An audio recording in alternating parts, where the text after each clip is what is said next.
না, একটা প্রতিজ্ঞা করতেই হবে। চ্যালেঞ্জ, এটা আমার নিজের জন্য। কাল থেকে আমি সিগারেট খাবো না, এটা আমার প্রতিজ্ঞা থাকলো। এমন প্রতিজ্ঞা তো তুই অনেকবারই করলি। কতবার করেছি এমন প্রতিজ্ঞা? সর্বোচ্চ 2-3 হাজার বার মতো। আর এমনি এমনি খাই না, আমি কোনো একটা টেনশনে খাই। রিসেন্টলি আমার বিড়ি খাওয়াটা একটু বেড়ে গিয়েছিল। আর বিড়ি আমি এমনি এমনি খাই না, কোনো একটা টেনশনে খাই। তাই রিসেন্টলি আমার বিড়ি খাওয়াটা একটু বেড়ে গিয়েছিল। কিসের টেনশন?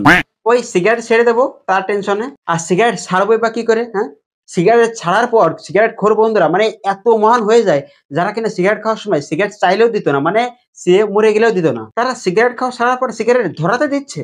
যখন কেউ সিগারেট খাওয়ার ক্ষতিকর দিক হিসেবে যারা বোঝাচ্ছে যে সিগারেট খেলে কি হয়, সিগারেটের প্যাকেটের দিকে তাকা, সিগারেটের প্যাকেটে দেখ আঁকানো রয়েছে সিগারেট খেলে কি হয়, যে প্যাকেট দেখে অন্তত একটু ভয় পা, সাথে সাথে বন্ধ করে দিচ্ছে প্যাকেট কিনা। এখন সবাই লুজ কিনা ধরেছে সিগারেট।